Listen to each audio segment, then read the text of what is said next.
Hello, everybody. I am Julian from North Point, from the Irresistible Church Network team, and I'm so glad you're joining us today for the webinar with Jeff Jones, the pastor of Chase Oaks Church, who has 5 campuses in the North Dallas area. And we're talking about this idea of essentials to preaching to skeptics and believers. Jeff, thank you for joining us today. Oh man, thank you, Julian. Thanks for all you guys do too at Irresistible Church Network for the rest of us. You guys are amazing. So it's great to be part of this today. Well, I appreciate you jumping on because I know this topic is difficult, but also very near and dear to your heart. And before we jump into it, I want to give some context and a framework for the conversation today, because I know people are joining us from different countries, different size churches and towns and cities. And so there's this idea we talk about here a lot. It's called principles, practices, and preferences. And so the idea is a principle goes across context and culture. A practice is how do I, as a leader, apply it uniquely in my context and culture. And then the preference is usually what we argue about the most, like what song, what kind of music do we need? So today, as Jeff's talking, and really anything that we do, I just encourage you as leaders and kind of challenging you as leaders to say, hey, filter through what we communicate, what's shared, what Jeff shares, and say, what's the principle? And then figure out how could I apply that uniquely in my context and culture. And so we're entrusting you to that as leaders. And just some ground rules about the chat. If we love to have you know, we'd love to know, where you're from, what you do at your church. And if you have any questions for Jeff later, because we're going to do a little Q&A afterwards, throw those in the chat, and our team, Louie and Angela, who are on the chat with you, will connect with you guys there and kind of bring those questions to us later. So Jeff, thank you so much for digging in and walking through some of this. So one of the things I know that's true, we both know that's true, is if we're trying to create a church that's designed to attract and engage unchurched people, then if unchurched people come, these people are coming who are skeptics. And then if it's a church, there's believers who are in the room as well. So I want to talk about this idea of how do we communicate to them. So before we do that, I'd love to get some context and kind of your story and, journey as a pastor and as a church at Chase Oaks.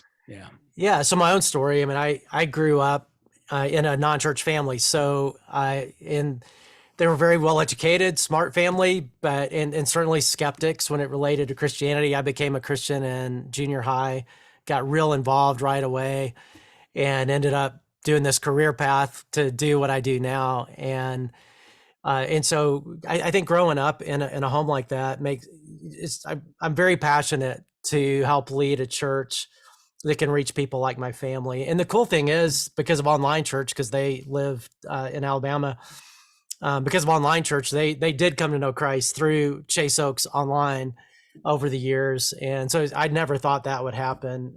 If I would have bet $1 million, I don't have $1 million, but I would bet $1 million that would never happen. And so thankful that it has, especially my dad and my brother. And that's a whole long story, but and they're in heaven now. They both have passed away. So it's something I care deeply about.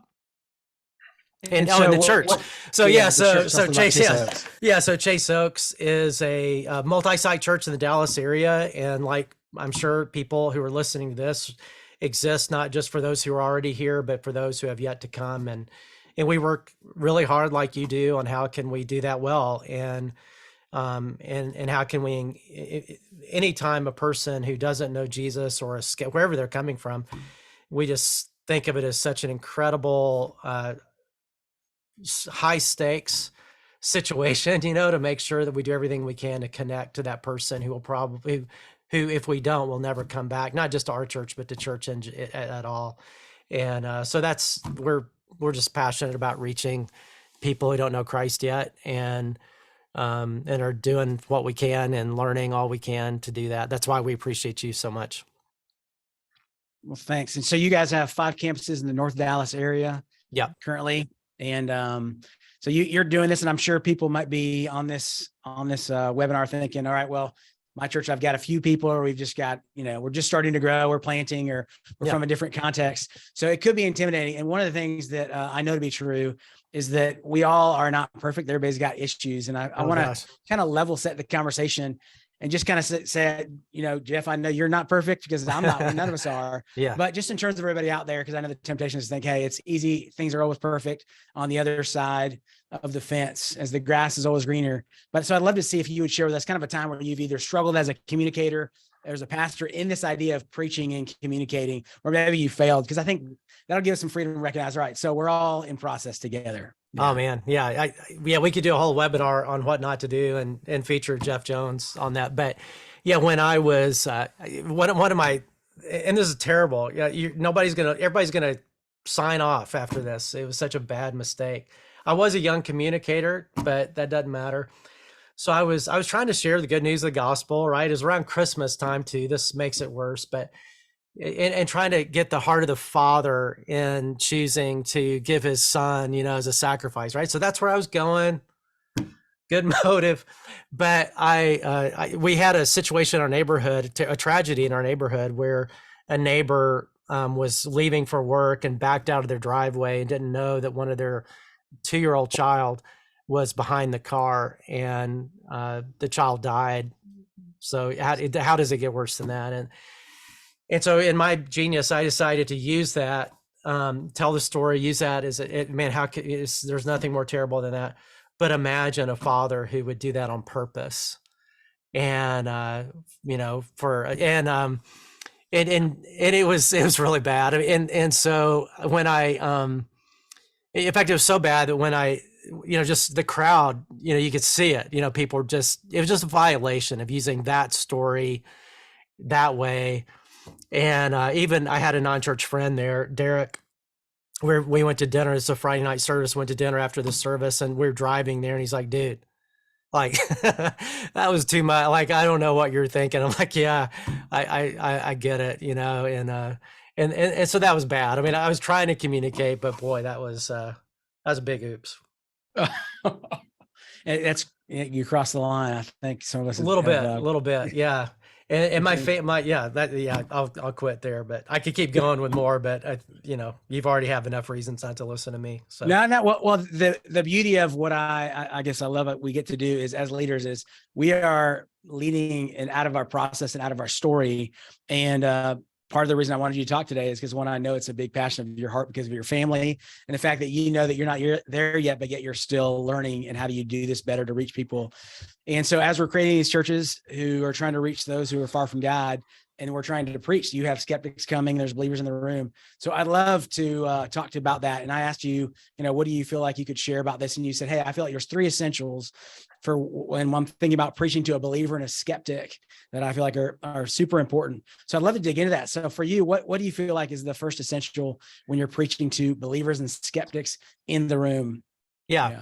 I think the first thing is realize we have way more in common than we are different. And so, speak as a fellow person on the same journey, because as believers and skeptics, we're all on the same journey. And so to try to de-emphasize the difference and focus on the common ground. So, I mean, at times it's helpful to say the difference, right? And I'll do that, say, hey, some of you aren't Christians, or some of you hate the idea of Christianity. Some of you, whatever, and that's okay. But even using the word you, we try to minimize as much as possible from our stage, because you can say the same thing without using you and make it a we. So for example, even that one, I might say, if we're talking about a given topic, hey, some of us in the room right now, like, we're all in on that. Like, we get it. But others of us in the room right now are really struggling, because, man, that just doesn't make sense, or that feels like just a violation or whatever. And so let's talk about it, but so again, sometimes it's okay to do the Christian, non-Christian, but as we try to eliminate we versus you, or if a speaker does like, well, you guys, or anything like that, like, we're different because we're on the stage, all that we try to, do away with. And again, focus on common ground. Like, that's what Paul did, in Mars Hill. He goes and there's all these idols and all that. And he could have started with a point of differentiation of, look at these idols and they're stupid and I don't do idols. And, and now he does that to Christians in 1 Corinthians 10 who are struggling with idolatry, but he doesn't do that to skeptical non-believers. And so with them, he's like, hey, there's this altar to the unknown God, and can we talk about that? I mean, I think that's amazing. Altar to the unknown God. Can we talk about who that God might be? Because I think I might know him. And so starting with a point of commonality. And so I think how that can come out with us is, everybody, whether they're skeptic or believer, everybody wants their marriage to be better if they're married, or their romantic life to be better. They want their family to go well. They want their kids to be decent people. They want to make a difference in the world. They want to live a joyful life. All that's like, we have so much more in common than not. And so therefore you can start with that. I mean, Andy's does such a great job. I mean, all of us try to do that with practical Bible teaching, right? And just that applies to everybody, whether you believe or not. But also, you think about making a difference in our world. Jesus said, let your light shine before others that they see your good works and glorify your Father in heaven. So I think we should share those things because it gives a skeptic a reason to listen. And I'll just give a quick illustration. So I was over COVID watching online church with some of my family out of town who were not Christians. And one of them is a young adult, Samantha, and she actually likes Chase Oaks, but very skeptical about Christianity, and long story. But so we're watching church as a family, and she's in there too. So the rest of us are Christians. She's not. So we're watching the service. During announcements, those of us who are Christians start doing what you're supposed to do in announcements and not pay attention, right? I mean, it's in the Bible somewhere, right? You tune out.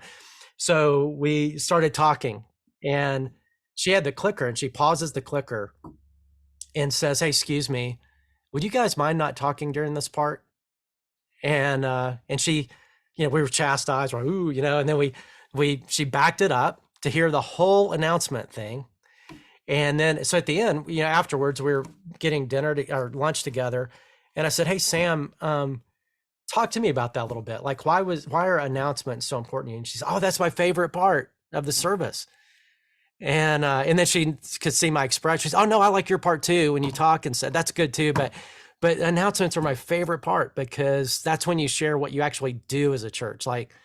And she said, my generation, we're really good at valuing making a difference in the world. We don't actually do much of anything, and you guys are doing stuff, and I just never want to miss it. And what I got out of that is what gave her, as a very skeptical non-Christian, what we do, Matthew 5, gave legitimacy to what we might have to say. And I think without that, she'd be not interested at all in what we have to say. But that's a common point of ground, right? And we all want to make a difference in the world. And so let's emphasize that point of agreement and talk about it. So I could keep going with examples, but same thing with practical Bible teaching. I mean, one of the things that really pulled my brother in, I remember one time, and you've probably heard this too, he said, "Hey, you know what? You don't have to believe everything you believe to be really helped by this. Like, that was really helpful today. I didn't know the Bible talked about that." And so he would text me after messages, and more were like that, of like, "Hey, the world would be a lot better place if people just did what you said today." And whether they believe everything, like, yeah, I get it, So I think as much as possible, start with commonality, not point of diversion. That's great. So first essential, kind of speaking as a fellow person on the same journey, kind of speaking to that commonality. What's the second essential to preaching to believers and skeptics? Yeah, and this is so important, and that is respect where the skeptic is coming from, and respect where the skeptic is coming from. Not just try to understand it, but respect it and talk about it that way. Because the reason, to say, hey, some of you are really struggling with this right now, and you have some like big doubts about what I'm saying, and it's because it's a good doubt. It's because you have a brain. It's because you're thinking, and I get it. Like this one, me too. Like this one's hard, or what. I think the more we can name it and validate that, the better. And then so I talked about my family, growing up in my family, and I said they were well educated and stuff. So I'm on the shallow end of the gene pool. They're on the deep end of the gene pool. And if I said the institutions they went to for their degrees, you'd be like, ooh, kind of a thing. I mean, it's those kind of people. And so one of the big violations for growing up in that home as a Christian, that I'm so glad I grew up in that home and started trying to argue for Christianity in that home, is easy answers to difficult questions is a very quick way to be dismissed by smart people, even probably not smart people, but it just, right. And just to make it sound so simple and to tie it up in a bow in 5 minutes. And Christians want that. A lot of Christians want that. It feels good to, but it's not true. I mean, there are no easy answers to hard questions. And so I think to name that and to say, hey, there's some really help. We can be helped on this. I mean, there is some light to shed into this difficult topic, but this is a tough topic. Let's face it. And I think just to name that and not give easy answers, really important. And then never be condescending. Never talk about people who disagree with you in a condescending way. And of course, I love what you guys talk about at North Point a lot is speak as if people are in the room, because they are. So you shouldn't even talk about them anyway, speak to them. But even then, it's possible to speak to a skeptic in a way that makes their doubts seem not so great or stupid, or, kind of like, well, one day, kind of pat them on the head, one day, when you grow up, or, I used to think that way too, but now I know, that any of that kind of condescending stuff is a real problem. Like the guy I talked about that rode home with me after my big mistake, rode to the restaurant with me. He one time called me and he was like, man, what's the deal with Christians? And I was like, what? And he's got a little bit of a temper. And he's like, well, man, this guy, he called me for a business lunch, right? So I go to this lunch. We're not talking about business. He's talking about religion, and he's trying to get me to sign up to be a Christian. And now Derek is a person, he's invited more people to our church than I have. He doesn't go to our church very much, maybe once a year. But anytime there's a person that's interested in the church, he said, there's only one church you just need to go to Chaso, like that. And so I meet people, at least one person a month, who's like, hey, I'm here because Derek Goodman invited me. And so it's cool. But anyway, so Derek, he said, man, what's the deal with this? And he's really upset. I said, man, why are you so agitated about it? He said, well, he was so, condescending. And I was sharing with him my struggles with Christianity, and he was giving me these easy answers and telling me one day I'll figure it out. And he said, he said, I feel bad because at the end of the conversation, I said, blank you. And it wasn't thank you. And I got up and drove away and called you. And he said, Jeff, I wanted to kill him. I mean, that's how, and now again, I'm not endorsing my friend here, but on that, but none of us like to be condescended to. None of us like it to be talked down to. We might not react that strongly, but we'll react, And the last thing on that too, I'd say, and this is, I think it's true for anybody, but I remember my brother talking about it when he was in his skeptical mode, not believer mode, is be prepared. It's important for Christians to be prepared, but it's really important for a skeptic to be prepared, because they're not coming back. Like if they're right. And so if you're not, and I remember my brother, he lived in Birmingham, Alabama, and he was watching online, and I was trying to get him to go to a physical church. And I talked him into it, and he went, and he's like, Jeff, I'm never doing that again. I said, well, what? And he said, well, he said, I'm busy. And I gave up an hour of my life on a Sunday morning.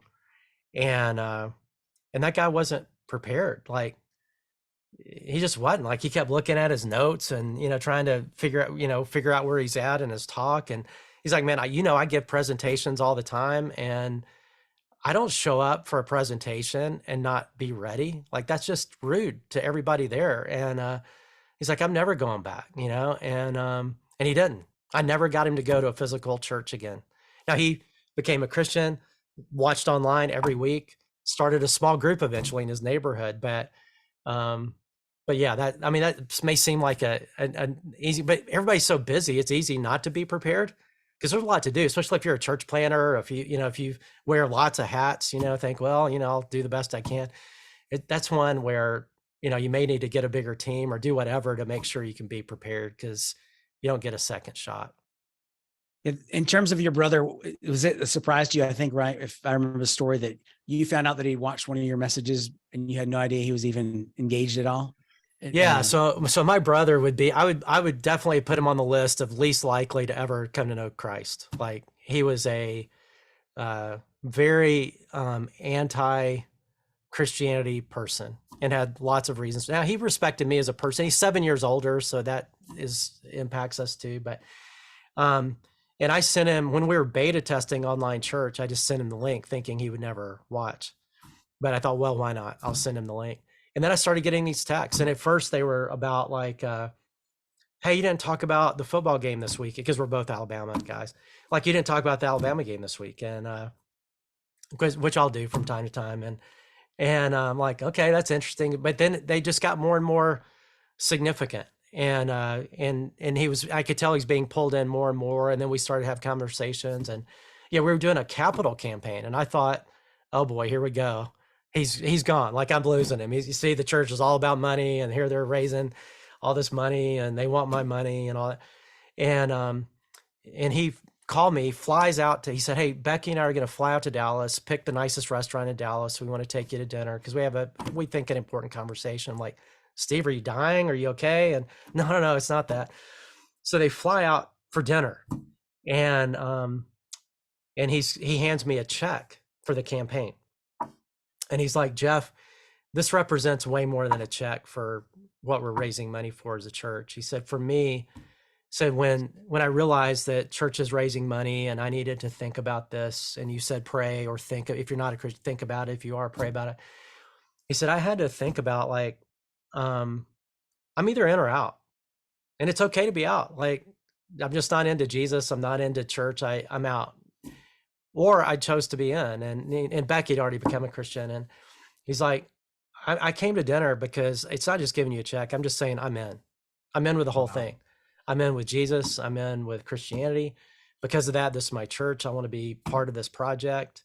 Your nephews, so your nephews, my kids, they don't pray, but I asked them to think about it. We all came up with this family number, and I didn't care about the check, but it was, it was just amazing. I never thought that would happen in a million years. Oh, that's so cool. Well, that'll impact your preaching when you know that somebody on the other side is far from God, but yet they're listening every week. Yeah, absolutely. Yeah. Wow. And I can relate too, personally. For me, it's personal as well, because my family is kind of on that side of where my parents will once in a while watch something online, or if our kids are here, and we'll convince them to go to church once in a while with us.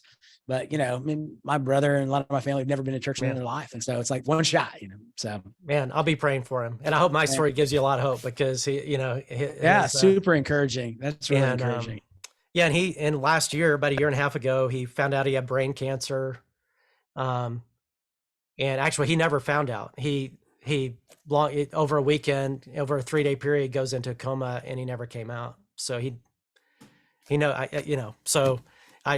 heaven now. So I'm really thankful. Wow. Well, thanks for sharing that story. That's really, really cool and super helpful for us to keep in mind. What you're saying is, number one, speak as a fellow person on that journey with them. Number two, respect where they're coming from. And so as you think about number three, what the essential for preaching to a believer and a skeptic, what do you think we need to be thinking about? Yeah, I think, we've got skeptics and believers, right? So I think it's great whenever we can, every week, if possible, to speak to both on whatever issue, and because both can be helped by this, but also part of that is sometimes skeptics need more of our attention than believers do, and on a given topic. And so acknowledge the stumbling block that's going to be there potentially. Like one of my friends, I'm actually writing a book with him right now, but he's definitely a skeptic and not a believer. His stumbling block, and it's his words, I've never used these words in a sermon, sacrificial atonement. And that the idea that God would require blood sacrifice is just obscene to him. That is just an obscene thought. And, I could poo-poo that, I could dismiss that, or if I know I'm talking about, I could name that. Like, for some of you, the whole idea of this is just untenable. Like, it makes no sense. And so I get it, but let's talk about it. And there is a way to talk about it. But I think to act like that's not a thing for people, that it's probably going to be a thing, is a problem. Or validating people's doubts. When you validate a doubt, and something's going to be hard to believe, there's a common doubt, just go ahead and name it. But we don't just have to validate it. We can also get people to doubt their doubts. So for example, another non-believing, skeptical to Christianity, certainly also guy in my life, is a guy named Hopper, and he's a very wealthy guy. He's got homes all over different parts of the world that he goes between. And so he's kind of got life by the tail in one way, right? So his life motto is, I don't know what I want to do, but I do know I want to do whatever I want to do. Well, when you're wealthy, that's kind of fun to live that way. But even with that, just say, okay, Hopper, I get it. It sounds fun, but let's think about that a little bit. Kind of the Dr. Phil thing. Like, how's that going for you? And I've used that in a sermon, and I use my conversation with Hopper. I use it with my middle school kids. How's that working out for you? Yeah. And just to say, hey, I know we all want to do whatever we want to do. And that feels like that's where life is, and that's where it's all going to happen. But what if it's not? Like, what if there's a better way? Like what if there's a possibility of a God who gave wisdom for life, that if we submitted to it, our life would actually be better than if we just did whatever we wanted to do? Just go with me for a minute and let's talk about it.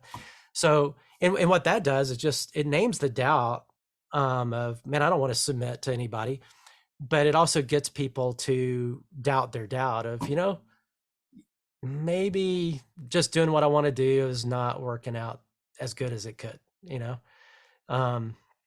Another example, I did this a couple weeks ago. I have a lot of friends in Colorado. I go to Colorado a good bit. We have some family there, and they're definitely mostly a non-believing crew of people, but they're very spiritual. And that's something that I think important to understand, is that just because somebody's skeptical about Christianity doesn't mean they're not spiritual. They may be highly spiritual. They just think we're the worst of spirituality as Christians because of what they see in Christians, arrogant, mean, whatever, So these are very spiritual, wonderful people who value that. So we share that, right? So, but they'll say things to me like, man, I'm sending out good vibes from the university today. Man, I hope that really goes well, what you're doing. Or, man, I hope the universe brings us back together soon. And so I use those conversations. So, hey, some of you are just like my friend, like you would say that to me too. And it's so nice. Like it's about the nicest thing people have ever said to me. It's thank you, but go with me for a little bit. Like, what if it was possible that instead of God being an impersonal force or the universe, imagine if it was even possible that God was a personal being who could be known, who's actually, in fact, good, and has made it possible to he wants to know us and be in our life and be with us in life.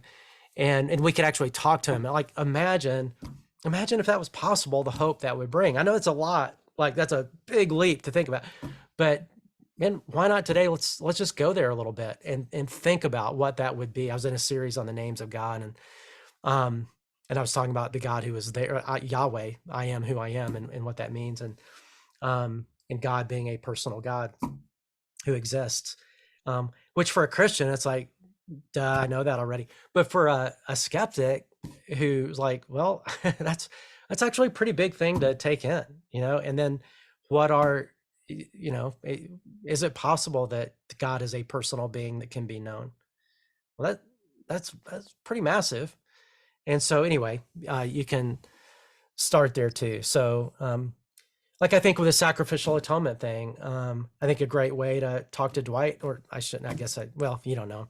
So talk to Dwight about that. The friend I talked about earlier that struggles with sacrificial atonement, hey, I get that's kind of tough, but on the other side of that, there's a flip side that's really beautiful, because, anytime you see on the news a story of maybe a fireman or, going into a house to save a kid or something, and maybe they save the kid, but they end up losing their life for the sake of that, it's actually a hero. Like it's a difficult moment, but a really, for somebody to choose to do that is a beautiful choice, to give up my life for the sake of somebody else. And that's what we believe Jesus did for us. That's what we believe God did for us. And what that does, it just takes them down a different pathway, right? You acknowledge the doubt. Hey, yeah, I get it. Like requiring sacrifice, that's not very pretty. Let's think about it a little bit. There is another way to look at that, and So I think acknowledging doubts and validating doubts is important, or thoughts, but you can also start there and then go from there in a way that doesn't belittle, doesn't shame, doesn't sound stupid, doesn't make it seem too easy, and all the stuff we've already talked about. But then I think you can really go somewhere. Yeah. Wow. So a lot of people. Well, I've got one more question, but before I do that, let me kind of connect to some pastors who may be out there, and you're hearing us mention how Jeff leads a partner church, and you're probably wondering, what that means. I just want to give some context. So basically, our partner churches are these independent churches who are working together to figure out how do we design our churches to attract and engage unchurched people. And it's not for everybody. That sounds like a tribe that you're interested in the chat. Louis is going to put his email there. Just encourage you to basically reach out to Louis, and he can explain kind of just how that process works, because there is a kind of a process that we walk alongside just to ensure that there's alignment. But I think the question that I'm wondering, that people are probably wondering as well a little bit, is, all right, so this is great. We talked about speaking to a fellow person on the journey, respecting where the skeptic is coming from, speaking directly to people each week and giving them a time, kind of taking time to focus on the skeptic. But there's just a lot there to begin with. And as we begin to move towards, really preaching to someone who is a believer and challenging them in their faith at the same time, including those who are skeptics. But where do we start? Because I feel like it's a big journey. So where would be like a simple place to actually start to begin? All right, how do I do this more effectively if I'm a leader and a communicator on the other side of this? Yeah, I think the most important thing by far, and an easy place to start, is make sure you have a friend or friends who are in that category. Because otherwise, if you're not regularly engaging people who are not only they don't know Jesus and are skeptical about Christianity, if you're not regularly engaging that people, if you're not speaking with people in your head, like you talked about, hey, I bet when you knew your brother was watching online, you bet, and I've got, I don't know, 10 or 12 of those people that are just always in my head whenever that changes drastically the way I'm talking about it, because otherwise it's a category that of people rather than actual people that I love and care about. And it really comes out because, love comes out because these are people I love. Like, I'm talking to them, and it's not just an intellectual exercise. It's not a debate. It's a conversation with people that I really care about and love. And because I know them and I know how they think, I can also, it's much more accurate, because I'm not just guessing how they think or assuming how they think, because we're almost always wrong whenever, just like skeptics think we think. We're like, we don't think that. Come on, that's not fair. Well, we do the same thing if we don't actually listen to people and know them. And so I feel really strongly about this one. So I remember 5-6 years ago, I got with our communicators of all age groups together. And this was not about skeptics. This was about LGBT people in our community, and how to interact. It was a big deal then, still is, but how do we engage that part of our community? And what is righteousness? What are we calling people to? All that conversation. And I just said, hey, look, if you don't have friends who are in that community who are gay, for example, if you don't know people that you're listening to, that you have in your mind when you talk about it, I don't want you to talk about it. Like, you're not allowed to. Like, I don't lay down edicts very often. I don't lead that way. But that time I did. I just said, you're not allowed. Like, I don't want you doing it. Get somebody else to do it, because you're going to do damage. You're going to talk about people as a category rather than as people, and you're going to you're going to create hurt and misunderstanding. And I don't want you to do that. Now, the flip side of that is you are a biblical communicator on our team, and you need to be able to talk about this. So the real action point isn't don't talk about this. The real action point is go listen to gay people and have friends with. I would say the same thing on this one. I think that's by far the best step to take, because that'll solve. I mean, all this other stuff will be much more naturally when you have that person or group of people in your head. That's great. Thank you. So I want to move into a little Q&A now and give folks a chance to ask a few questions, and then we'll finish up. So I've got a couple questions coming in, and the first question for you, Jeff, is, so how much do you share with other excuse me, how much do you share what other religions believe or think as a way to compare or share empathy to their beliefs? Does that Yeah, make I do. sense? Yeah, that's great. I don't do that enough, but I do that some. So, um, certainly when yeah, I mean, I guess I do it. So, we just did the Names of God series, uh, and so there were a number of points I was able to say, hey, for a lot of religions don't see, would have a hard time seeing God like this, and I get that. Um, and like even in the incarnation, is crazy for like a Muslim that God would become human. And so, if you're doing the name of God, Emmanuel, God with us, and talking about the incarnation, I think to acknowledge that, and how would God stoop that low? Like, and some of you are from traditions where that's like blasphemy. Um, but I get that, but let's talk about it from a different, because actually it could be that God is greater because of this, not lesser. Um, Hmm. so yeah, I think it is good to do that. I don't do it enough, but I'm always glad when I do, and it's powerful. It creates a connection when I do. That's good. Another one here says, my church has a heart for people to share the gospel, but not keen on addressing skeptics. How do you encourage your congregation to be open to skeptics? That's a good question. It's hard. I mean, Julian, you and I were talking about this a little bit of that.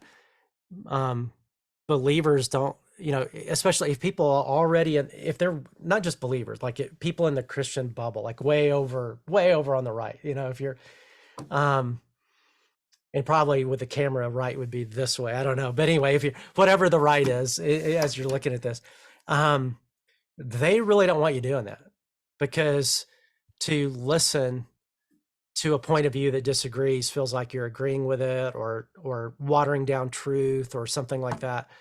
And so I think you just have to name that, and teach to it, and to say, hey, look, it's, um, the Bible that we believe tells us to be slow to speak, slow to get angry, and quick to listen. And we should be the best listeners. We should be the best engagers. We're told to respect those who disagree, to listen to those who disagree, and I think you have to, I think you do. I think a lot right now we have to teach that. And I think people in my church are probably tired of hearing that I'm talking so much about it through the pandemic in a polarized world. But I mean, really, I think most people, they want that, but they just don't see themselves. They think the other side has that problem, that they don't have that problem. So I think we have to keep teaching to it, that it is really important to listen and validate people who don't agree with us, including in our own church, in our own community, as well as when we have conversations outside.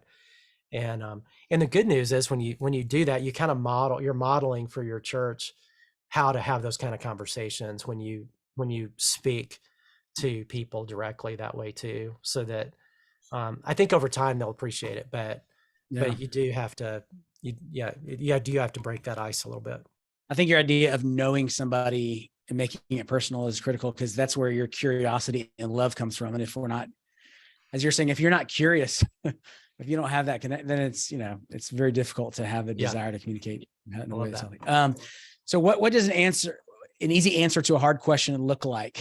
And what would a better answer to a harder question sound like? They're talking about what you were talking about, where, oh man, we're yeah, tempted just to give, quick answers to hard right, questions. right. Oh man, I think, that's great. I think the substitutionary atonement one is one, or just assume that everybody gets that. The maybe a classic one, right, is the problem of evil and bad things happening in the world, um, and we do have an answer, and so we do have an answer to the problem of evil, and that is, we live in a fallen world, we mess it up, God didn't, He's not the author of evil, he's not the one making all this bad stuff happen. One day Jesus will come back, He'll fix it. It won't happen again. Won't be disturbable again either. In the meantime, He is redeeming from the bad if we are open. He's suffered so that we can, all that. Like, so we do have an answer that's compelling. But I think to make it seem like to sew that up in a 5-minute thing and say, so no more problem. Well, that's I think to say, look, there's a lot we don't understand about why God allows the bad stuff that happens in our world. There is a biblical answer to the problem of evil that I think gives a lot of hope, and we're going to talk about it, but this is not going to answer all your questions, and it doesn't answer all my questions. And I mean, I still wonder why my brother had to die way too young. Why my, wife's mom had to die when she was, 40. And my wife was, 13. I don't get that. But, uh, so don't, I'm not going to solve everything today. There's no way to do that because it's above my pay grade, but I'm just going to go with the light that I believe we do have that can be helpful. So, I mean, that's certainly one. I think a lot of the classic questions like that, like the, why there only one way to, why is there only one way to God? Why do Christians believe that? I think to go too quick to that, I mean, I think the answer is grace versus works, but to not sit in that difficulty for a while and that discomfort for a while and go too quickly to an answer is a problem. Same way with the atonement thing. I think, I mean, we do have I don't fully understand that either, or even like, another one is, our most watched sermon on YouTube is a sermon I did that said, why did God make me gay? And then say, I can't be that way. And that sermon came from we sent out questions. It was an after Easter series. We just sent out a thing on social media. Hey, we want to know what your questions are. And we're going to pick 5 of those questions. That was a question from a person. I did not word it that way. Somebody else did. It's turned out to be, it's like gone, it's all over like people like watch it all over on YouTube, and I hear from people, why did God make me gay? And say, I can't be that way. Well, there's a lot of problems with that question, but as we look through it, I could give an easy answer about marriage and sexuality and what the Bible says. But part of that conversation was, hey, you know what? I don't get it. Like, I do affirm what Jesus affirms, and he affirms sexuality between a man and a woman in the context of marriage. So I believe that's better. But to be honest, if I was making the rules, because gay friends that I have, I don't want them to be lonely. I want them to have a family. Like, I just say, you know what? I just love who you want to love and do it in a monogamous, faithful way. I can't do that because I trust Jesus, and I trust that even though I don't get it, I believe that his way's better. But to be honest, just compassion over the years with friends of mine who were gay, if I was making up the rules, I'd make it up different, but it's a good thing for the world. I'm not. I would mess up a lot of things in our world, and I'm glad he is. And so I call my friends to live as he affirms, just like I'm trying to live like he affirms in areas where I struggle and wish it was different and wish it didn't have to be that way. But again, it's not just the Bible says it, believe it, great. Quit complaining about it. Just like, hey, I struggle too. Like, I don't like this one, but that's helpful. I think that's really helpful. So here's another question for you. Is preaching to skeptics a lens you're constantly looking through or use selectively depending on what you're preaching? Like maybe it's a preaching series or a path you're on. Yeah, both, so sometimes we'll think of that category of people, like that question series was that in mind. We wanted a lot of those questions were questions from people.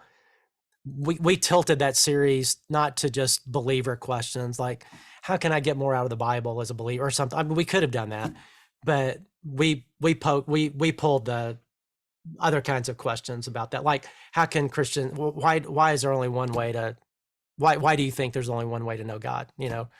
We picked those kind of questions, not the believer questions so much, because we just felt like we wanted to tilt it that direction. We could have gone either way. So sometimes, we'll do series that certainly tilt that direction.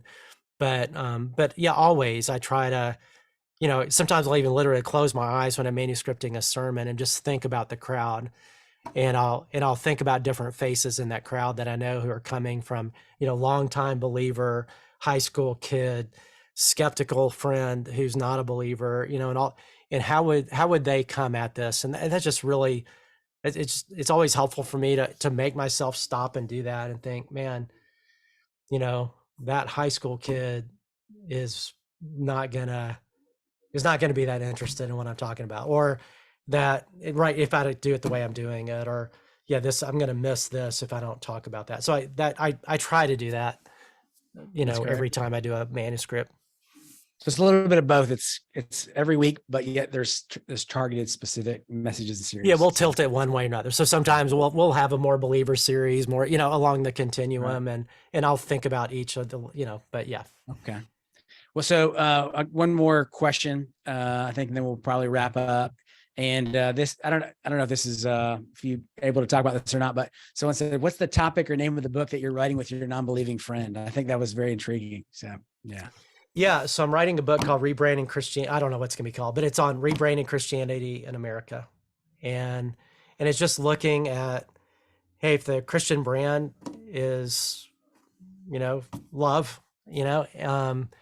Andy does a great job expressing that, that's not how we're known, and so how do we? I think we have not only and Jesus gave the responsibility of believers, and Paul gives the responsibility of the churches to relate to culture in a way that authentically expresses the goodness of God in a way that people can connect to it.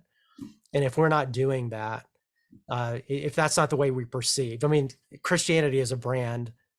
I don't know that there's many worse brands in Christianity right now in culture, certainly for the younger generations. And so how did that happen? But even more, how do we recapture our sense of the brand? Because it's a product problem, but it's also a perception problem. So how do we recover the product? And then the New Testament tells us the product, and the New Testament even tells us how to engage culture in a way that creates a different perception. And so that's what the book is about. But the guy, so Dwight there's two people I'm writing the book with who are both marketing and branding experts. So Dwight is, people would consider him the top 1, 2, or 3 branding experts in the world. And so, like when Tylenol had their problem with tampering, they call Dwight and to say, hey, we've got to recover trust with our customers. How do we do that? Or he ran Obama's campaign on the branding side. He comes from that side of the thing. So Fortune 50, Fortune 100 companies use him all the time. Long story. I'll try to do it really quick because it's a cool story. Can you give me 2 minutes to do this? Yeah, we've got it. Yeah, that's good. So through a friend who goes to our church, who's a marketing executive at Frito-Lay,